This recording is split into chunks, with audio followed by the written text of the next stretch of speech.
Hi everyone, thanks for joining me again. Today I'm going to talk about some favorite books from my youth. I saw Ben from Doom Antidote do a video. He calls it his favorite juvenile books, something like that. And it's such a fun video to watch. I'll link his channel in the notes. It's so fun because it's just fun to learn about the books that he was into. He's in his mid-30s, so a lot of the books that he's into I'm familiar with because those are the books that my kids were reading. He inserts pictures, like school pictures, most of them, from different stages of his childhood. It's just so much fun. I highly recommend checking that out.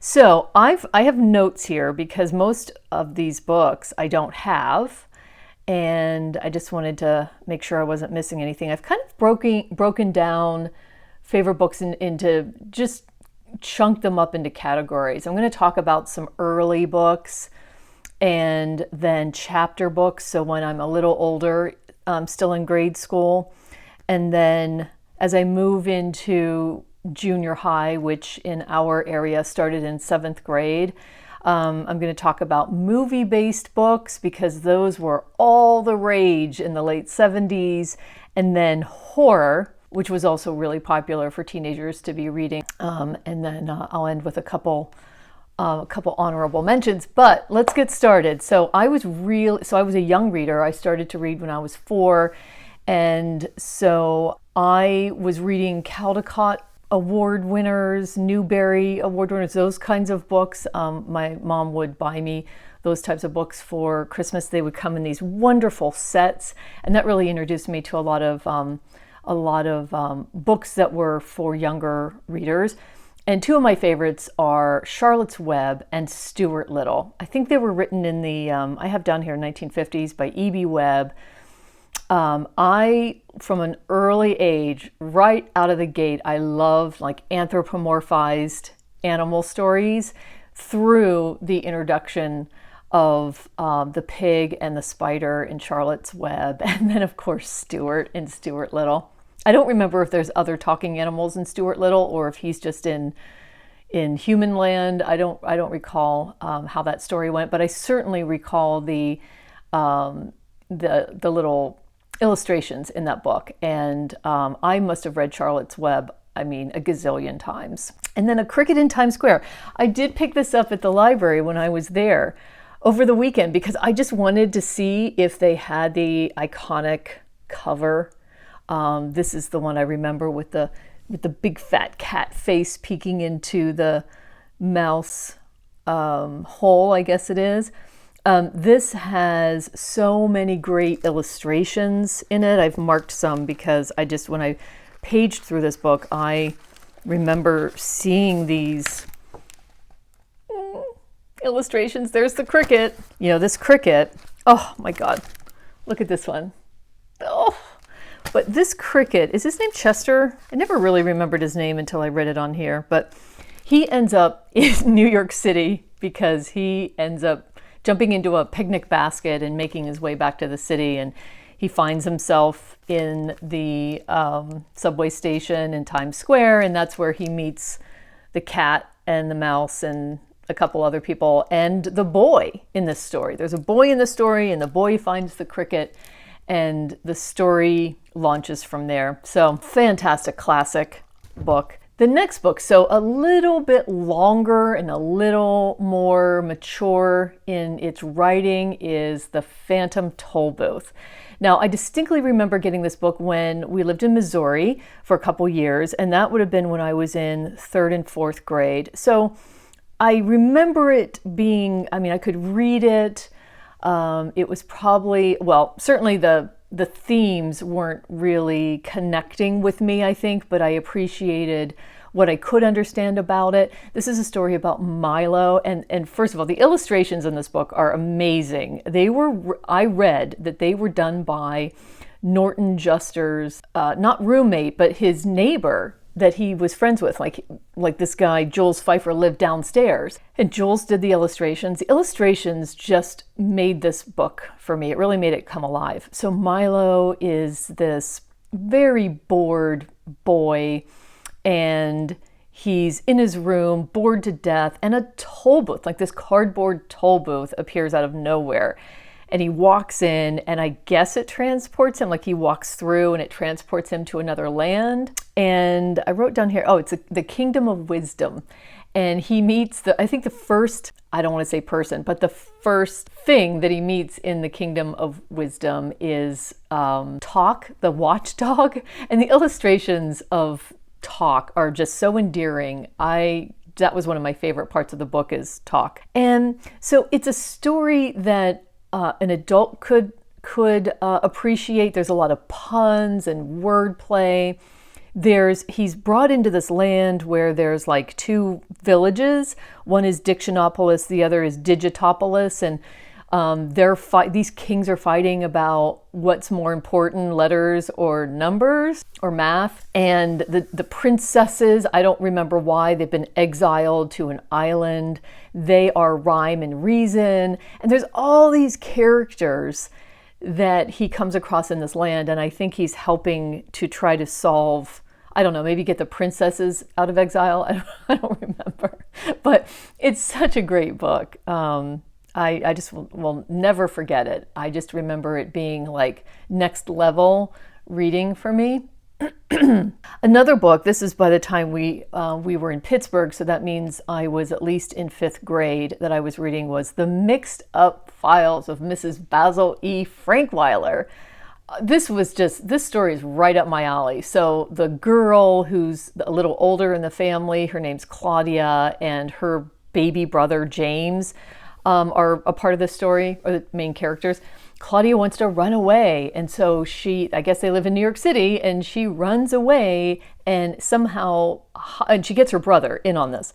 I guess they're at a museum tour or something, and she finds a way to stay in the museum after everybody's left. This was so fascinating to me with James, and she's intending on just staying overnight and running away for a day. And they come across a statue, and there's a mystery to solve. And for whatever reason that I don't recall, they have to go see Mrs. Basil E. Frankweiler because she was the last owner of this statue. And the story just unfolds from there. It had everything that I loved about books like this: escaping and actually staying overnight in a place that is closed, and trying to not get caught. Mystery, solving a mystery. So I highly recommend. I saw that this is still on lists of like best YA books. So I was really happy to see that. I think this next book, A Wrinkle in Time, was one that, again, this would have been in like 5th or 6th grade, if I'm remembering correctly. And it was like assigned reading. So sci-fi book. It's by Madeleine L'Engle, and it's also about an older sister and a young brother, and their names are Meg and Charles Wallace. Charles Wallace is quite an endearing character. I even remember back when I was reading it for the first time, I thought he was such an endearing brother. And their dad is a scientist, and he's gone, I'm suppose, on a spaceship to a planet, but has never come back. And Meg is cooking up a plan to somehow get to that planet. I don't remember anything else about this book, but I loved it. This was really my journey. Suki on the sofa. This was really my journey into science fiction, and I wasn't a big science fiction person, or fantasy for that matter, but I really felt like Took. But I really felt like the journey you went on in the Phantom Tollbooth fantasy, because it's this real person traveling to a fantasy land, talking animals, things like that, and then A Wrinkle in Time, sci-fi, real people doing things that are probably not necessarily real. So that was a really memorable book for me, and it's also a Newbery winner. So this is the one other book that I have, and this is also a very distinct memory in like 6th grade.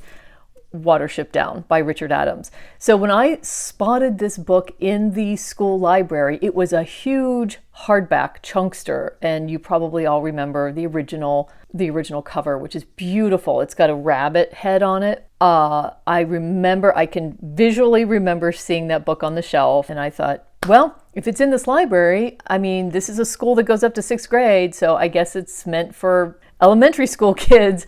It's probably something I can read and understand. So I did start reading it. And then eventually I got the paperback version, which was like the trade paperback. So it was really thick and it still had the rabbit on the front. And I just remember that summer reading the book and kind of understanding it, sometimes not understanding it. But I think it's a book, it's a YA. It can be for a YA audience if you're up to learning rabbit language and stuff like that. So I really enjoyed it. It's a bunch of rabbits who need to move from where they live now in a certain down to they know they need to move to another down because man is coming to where they live now, and it's going to destroy their habitat.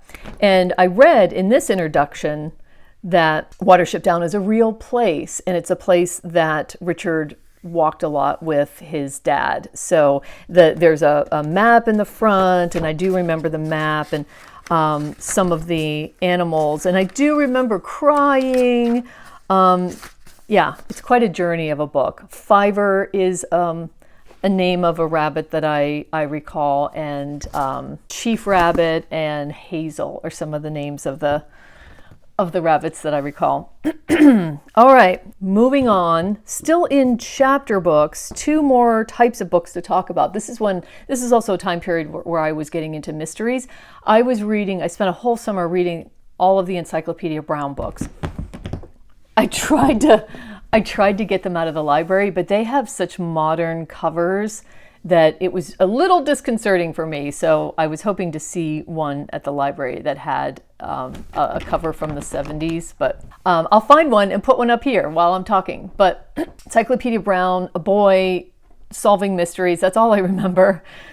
Really fantastic. I loved working my way through the series. And then I moved on to Agatha Christie. So this was by the time I was just starting junior high in 7th grade. I was reading, I found out really quickly that I liked Hercule Poirot the best. And so I just worked my way over a couple years through all his books, all of the Hercule Poirot mysteries. And then I read a couple Miss Marples, like if I got them for Christmas or something, I would read them. But definitely Hercule Poirot was my favorite. You're going to hear Suki trying to get into my puzzle box, which is a place that she's not allowed. But we'll see how much trouble she gets into over there. If you hear a box of puzzle pieces falling, that's what happened. But keep going. All right, so by the time I'm in junior high and moving into high school, this would have been in the late 70s, a whole bunch of movie-based books came out that were so good and so popular. So these are like trade paperbacks. Jaws was my absolute favorite by Peter Benchley. I don't even know whether it was a good story or not, but I had seen the movie probably at the drive-in, and I was obsessed. So any of these movie-based books I was obsessed with. Rocky, because I saw the movie more than once with my friends, and I just wanted to be in the moment again, and so I was obsessed with that book. And The Executioner's Song by, who is that, Norman Mailer. I had that. I don't think I saw the movie, but it was there to buy, and somehow I ended up with it. This is also during the time in the late 70s where there was a lot of like used paperback stores, so you could buy something for a very, very little money. And I certainly got into horror at this time. So by the time I'm in high school, I mean, Amityville Horror came out. We were all reading that. And then Stephen King. I started reading Stephen King by the time I was in like junior, senior year. So I just vividly remember reading The Stand was probably my last Stephen King, and The Shining was the first Stephen King that I read. I never read Carrie or any of those other books, but I do remember seeing the movie. And the very last category, which I'm just going to throw in because as I was flipping through books of that time, I realized that in between all these other things, as I was a teenager, I'm sure that I read The Thorn Birds from 1978. Everybody was reading The Thorn Birds. I was one of those people. I was so caught up in this like prairie romance western. I don't know. I don't remember. And then I also stumbled on, I don't know how I would have gotten a copy, but I'm sure I read Scruples by Judith Krantz because everybody was reading that book. And it was so much fun. It was like, you know, high society, 70s modern New York City.